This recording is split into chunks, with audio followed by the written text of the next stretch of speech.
berbeda makhrajul huruf. Pengucapannya saja udah berbeda artinya. Contoh, hayya 'alal falah. mari kita bercocok tanam. Bercocok Tanam. Nah, itu ya. Assalamualaikum warahmatullahi wabarakatuh. Waalaikumsalam warahmatullahi wabarakatuh. Alhamdulillah, salatu wassalamu ala rasulillah Sayyidina Muhammad ibni Abdillah wa ala alihi wa sahbihi wa sallamu man wala. La hawla wa la quwwata illa billah.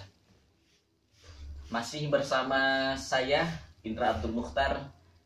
Ya, kali ini insyaallah kita akan bertanya seputar keutamaan dalam membaca Al-Quran, menghafalkan Al-Quran bersama guru kita Ustadz Ilham Afu. Alhamdulillah, mudah-mudahan beliau selalu diberikan kesehatan oleh Allah, panjang umur, serta selalu dalam keberkahan Allah Subhanahu wa Ta'ala. Ustadz, kali ini saya akan bertanya bagaimana dengan mengiramakan Al-Quran. Mengiramakan, kalau di dalam dunia Al-Quran disebut ada namanya tilawah. Tilawah itu kita biasa dengar di dalam pernikahan. Ya, surat apa? Surat An-Nisa kan. Ada juga bahasa lain murattal. Cuman murattal ini sering dibaca ketika imam. Nah, kebetulan yang host adalah seorang qari. Kita dengerin dulu satu ayat dari beliau, lantunan Al-Quran, agar hati kita sejuk mendengar kalimat-kalimat ilahi. Tafadhol. Boleh Ustaz? Tafadhol. Wa idh ya'idukumullahu ihda ta'ifataini annaha lakum wa tawaddun. Nah, kata Allah dalam Al-Quran surat Al-Muzammil, ya ayyuhal muzammil qumil laila illa qalila nisfahu aw inqus minhu qalila aw zid alaihi warattilil qur'ana tartila. Bacalah Al-Quran secara tartil, yakni memakai hukum tajwid. Kadang-kadang banyak orang yang mengiramakan Quran, melakukan Al-Quran seharusnya matobi'i itu berapa harokat? 2 itu kan. Dibaca 4 atau 6. Contohnya Alhamdulillahi Rabbil yang seharusnya 2 harokat jadi jadi 4 harokat lebih. Wah, itu tuh. Nah, sehingga Al-Quran ini nggak tartil. Sejuk, enak coba.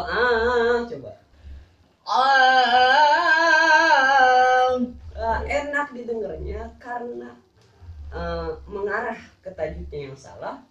2 dibaca 4, dibaca 5, dibaca 6, sehingga tidak ada tartilnya, tidak enak didengar. Bahkan seorang hafiz Al-Quran itu orang yang hafal Quran, hafiz disebutnya. Sebenarnya hafiz ini orang yang hafal hadis. Nah, kalau yang hafal Quran disebutnya hamilul Quran. Cuman di Indonesia rata-rata gelar hafiz ini dipakai untuk orang yang hafal Al-Quran 30 juz yang sudah bersanad. Sanad itu nyambung sampai ke Rasulullah dari guru ke guru. Nah, istilah seorang qari, seorang yang melantunkan Al-Quran, ini sangat bagus.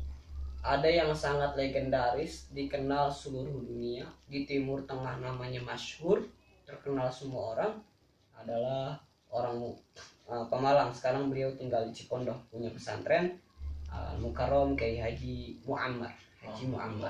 Nah, sebelum Jumatan, sebelum maghrib, dulu saya kecil itu sering dengar. Sekarang udah jarang. Saya juga sering dengar sebelum Jumat itu. Iya, itu Haji Muammar. Yang perempuan ada, beliau dekat nih, orang Ciputat, Haja Mari Ulfa. Banyak juga orang-orang Sidik Mulyana yang agak-agak modern tuh, pelantun-pelantun Quran yang sering masuk TV, Ustadz Syawal Mubarak. Itu sangat indah, sangat bagus, tetapi bagusnya, indahnya itu jika dipakai dengan tajwid, dengan tartil, seperti itu. Jadi bagaimana Ustaz kalau kita membaca Al-Quran melebihi daripada seperti tadi mat tabi'i yang harusnya 2 harokat, Iya. dan dibaca lebih dari 2 harokat, itu masuknya ke dalam. Jangankan untuk panjangnya berlebihan, apalagi salah panjang pendeknya, jadi bisa merubah arti, makna, tafsir, terjemah dan lain-lain. Berarti pentingnya itu kita agar memakai tajwidnya, memakai tajwid dan tahsin ke guru tahsin ya. ke guru. Jadi Quran itu berbeda dengan pelajaran-pelajaran lain. Contohnya yang gampang gini. Saya punya 100 buku tentang kedokteran, tentang kesehatan, tentang ilmu-ilmu penyembuhan. Saya baca terjemahnya, bukunya, semuanya saya baca. Apakah saya boleh membuka praktek kedokteran? Nggak boleh. Saya baca buku 100 buku tentang kesehatan, tentang kedokteran, tapi saya nggak pernah kuliah kedokteran, nggak pernah kuliah kesehatan, saya nggak pernah belajar tentang penyembuhan. Tiba-tiba saya buka klinik, yang ada nanti saya disator oleh polisi, orang nggak ada izinnya. Bisa masuk ke hukum ya? Bisa masuk ke hukum karena bukan ahli bidangnya, walaupun kita pelajarin, karena nggak ada yang bina, karena nggak ada gurunya. Nah sama di Al-Quran. Orang sembarangan ngutip ayat Quran, orang sembarangan ngambil ayat Quran, nggak ada gurunya, nggak ada yang benerin dia. Tiba-tiba kita buka majelis taklim, buka pesantren, nggak ada gurunya, sama halnya nggak ada sanadnya, nggak ada yang mempertanggungjawabkan keilmuan agamanya ini. Jadi belajar Quran itu sangat bagus. Kata Nabi, khairukum man ta'allama al-Quran wa 'allam. Wah, sebaik-baik orang adalah yang mempelajari Al-Quran dan mengajarkannya. Cuma ada berpendapat lain, wa 'alamahu ini mengamalkannya. Nah, bagus kita belajar Quran, tapi wajib fardu ala kulli umat.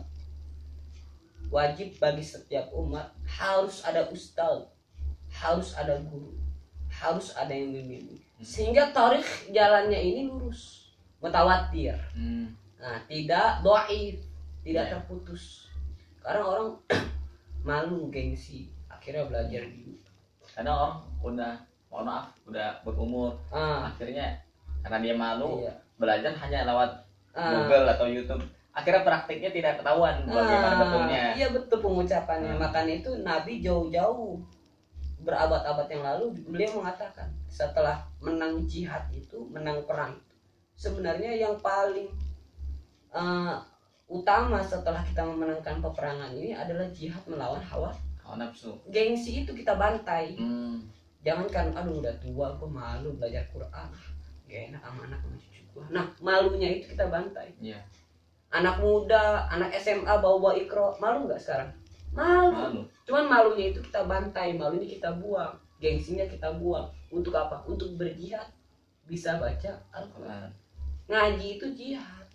Karena yang namanya belajar itu kan tidak mengandung umur. Ada hadisnya lagi, thalabul ilmi fardhatun ala kulli muslimin. Semua umat Islam wajib untuk menuntut ilmu, baik laki-laki atau perempuan. Utlibul ilmi minal mahdi ilal lahdi, dari lahir sampai mati. Jadi belajar Quran, mengiramakan Quran bagus, pakailah tajwid, disertai dengan guru. Baik, alhamdulillah. Jadi begitu saja ketika kita bisa mengiramakan Al-Quran, kita juga bacanya harus sesuai dengan tajwid dengan tartil, supaya lantunannya indah dan pas, tidak merubah arti dan makna. Iya. Jadi disertai juga dengan guru. Ada gurunya. Jadi nggak sembarangan juga kita asal denger di YouTube. Sekarang banyak juga di Instagram ya. Mentang-mentang ada paket internet gratis kan. Iya. Ada potongan-potongan video, akhirnya kita tiru. Tapi kita belum pernah belajar. Jadi intinya terima kasih Ustaz udah menjelaskan. Mohon maaf atas kekhilafan juga, kesalahannya juga. Insyaallah sangat bermanfaat. Mudah-mudahan apa yang disampaikan antum kita semuanya bisa mengamalkan dengan baik, khususnya untuk Al-Quran. Para pemirsa yang berada di rumah dan menonton video ini, jadi ketika kita belajar Al-Quran itu harus mempunyai guru agar bersambung sanadnya sampai ke Rasulullah. mudah-mudahan kita semuanya menjadi ahlul Quran. Amin. Yang mengamalkan Al-Quran Amin. dengan sebaik-baiknya. Saya akhiri, terima kasih kepada Ustadz Ilham Afu. Mudah-mudahan kita bisa bertemu kembali pada pertemuan selanjutnya. Amin. Assalamualaikum warahmatullahi wabarakatuh. Waalaikumsalam.